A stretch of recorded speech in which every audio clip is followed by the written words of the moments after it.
Hey guys, May here, and today I am doing the second part of the requested K-pop help video. The first part was the how to learn K-pop groups video that I did a while back, and the second part was advice for new fans who are just getting into K-pop.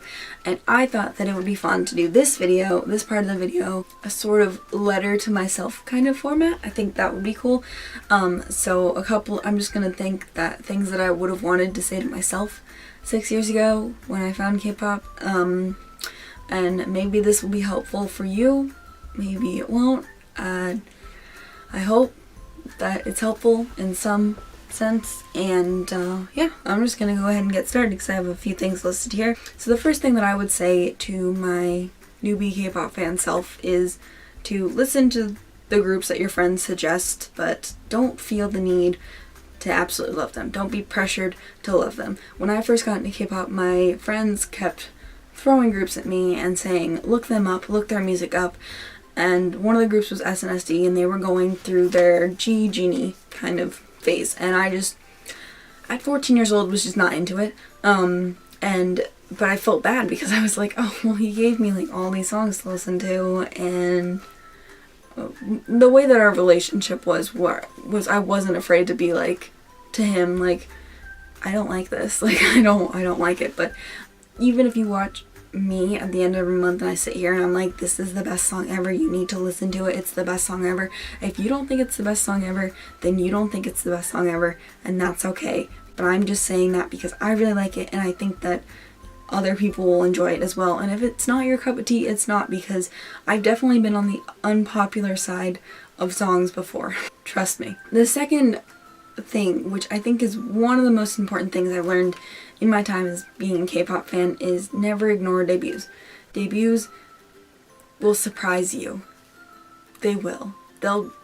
You'll casually check out a group, and next thing you know, you'll be like, BTS is my second favorite boy group, or Infinite is my ultimate group. Like, you will sit there and watch a debut and be like blown away. And it happens all the time.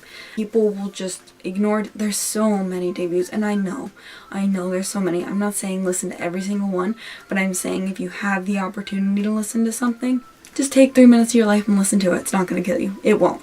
Especially if you see other people talking about this, and I don't mean like from the big three, like whatever, because I'm sure you would have heard them already. They might be worth your time if they're from a smaller company.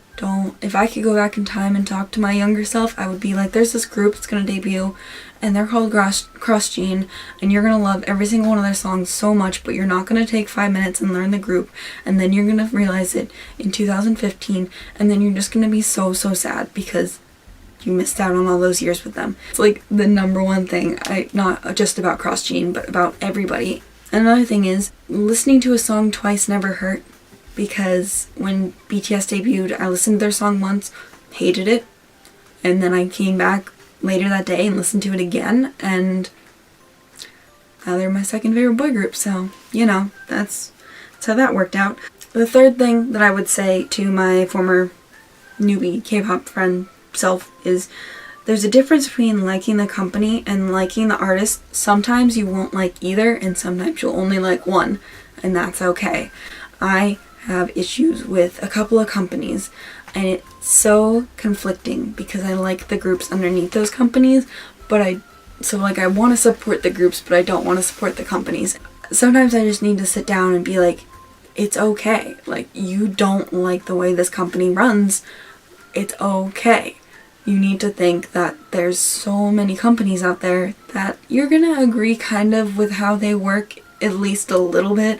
Like, I know some people who are very Cube Entertainment biased. They just believe that Cube just is a good company and they like all the artists under there, and that's good. And I kind of feel that way about Willem, as you guys know. So, but I don't want to say any of the companies I hate right now because I don't want to. But yeah, the fourth thing, I think this is really important, and when I went through this, it was a pretty big thing for me. It was kind of a scary thing too. Your list of favorites is going to change.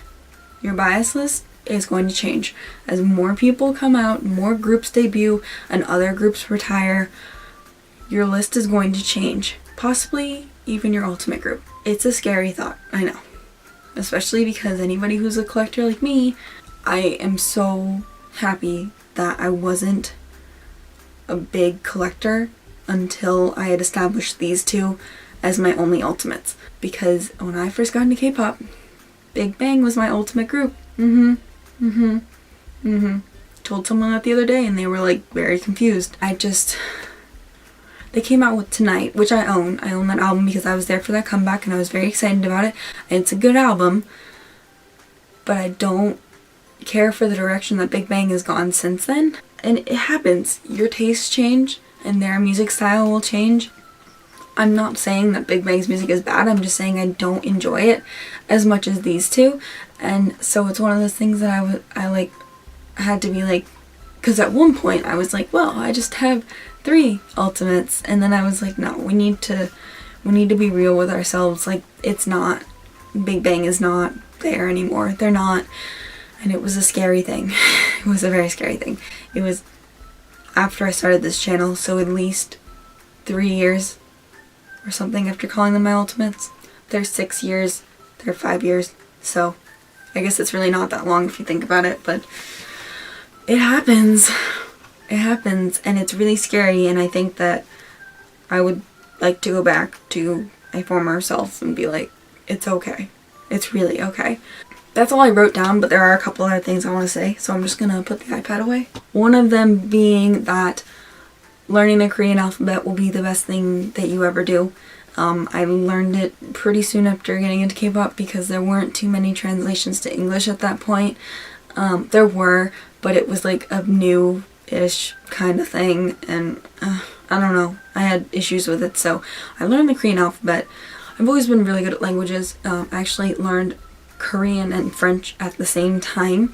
My Korean is better than my French, but I still speak it and understand it and can write it pretty well. When I learned the Korean alphabet, I found that it's just helped me in so many things. It has made me that I don't need everything 100% translated because I just know things. Like, I can look at things and like if ever, I don't know, like Inkigayo is written in, or Super Junior is written in Hangul, or Infinite's written in Hangul. I just know it, and I think that could also be a memorization thing. I learned Korean over the years, but a lot of it is because I learned the alphabet like straight out, and so it's not really about the words anymore. My reading is very bad, and I'm working on it, but because I haven't practiced on it, I wouldn't say that it's very bad. It's just like could use some improvement. Another thing that I'm going to say is that what I would say to my younger self is that you will make so many friends, so many memories in this community, and you will get into fights, because I've argued with people before, like way back when I was younger. I argued with people before. I feel like it sounds so weird, but I feel like I've learned a little bit about life in my time here. I think that the kind of open-minded not that I just sound like I'm bragging now, but the kind of person that I've become is very much because of the community that I've been in and these guys being my role models. They're good role models. They're all dumb, but they're good role models. K-pop has been my rock. I've moved a lot, and I'm about to move again. And it's just kind of been one of those things. I've traveled to foreign countries. It's been one of those things that I can take with me anywhere and is always with me, and it's very nice and it's very comforting, and it's a little more expensive than like a comfort blanket, but a little more socially acceptable, so you know, it's great. And I would also say that you're going to be ridiculed. You will be made fun of for liking different music, and then all of a sudden Gangnam Style will come out and everybody will be like, oh, that's Korean, and you'll be like, yes, this is what I've been doing since 2009, welcome to it, please listen to other music besides just that song, or don't, move on. But I think like one of the most important things that I would say is that defend yourself, but don't make it so that you don't respect other people's musical decisions. Because I definitely, when I was first getting into this, because I knew the friends that I had before, like during the time that I was really getting into K-pop, just, you know, kids are kids. They just didn't understand it. And so it was, I mean, I did get made fun of, and it's one of those things that's become more socially acceptable now, and well, like a little bit, and it's very weird because today I was watching YouTube and a commercial of Lee Kwang-soo for Toyota or whatever, some car company was there, and I was like, this is the strangest thing. 2NE1 has been in commercials before. I've walked into my living room and seen my parents watching a commercial with that as the background. And so it's becoming more normal in the United States, so obviously it's not like back in 2009, you know, way back when. It's actually a long time ago though, where it was just a very, very strange thing if you weren't Asian. And I hate when everybody tries to defend K-pop by saying American music is so bad, because I will admit that I have my favorite songs on the radio. Like, I do. I listen to the radio. Not if I'm the one driving, but I listen to the radio when everybody else is driving. People have asked me what my favorite music is. You know, I've moved a lot. People ask it, and I say everything. From country music to Korean pop music. So, and it's true, because I listen to a very wide variety of music, but my favorite artists are Korean artists.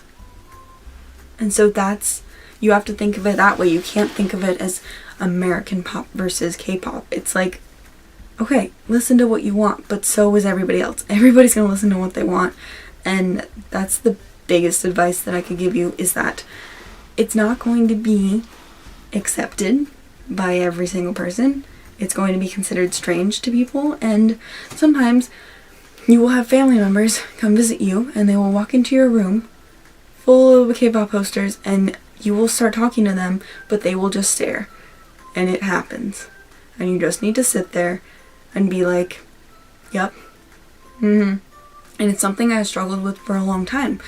And it was to the point that for a while I just didn't talk about it, and then I got to college and I was like, well, I need to talk about it now, like it needs to happen. And my entire senior year of high school, I didn't tell a single soul that I listened to K-pop at that high school. A single soul, a single person. I didn't tell anybody. And then I went to college, and my freshman year roommate, who we didn't end on good terms, but this was at the very beginning, she knew Girls' Generation. She saw my Infinite poster, or I had Super Junior's Blue World at that point, but she saw that poster and was like, oh, K-pop, I know Girls' Generation's The Boys. And I was like, this is awesome.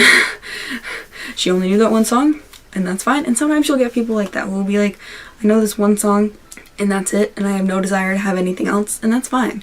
But I've also had friends who, like the girl I got into Super Junior back when I was at my first high school, she said, make me a CD, and I did.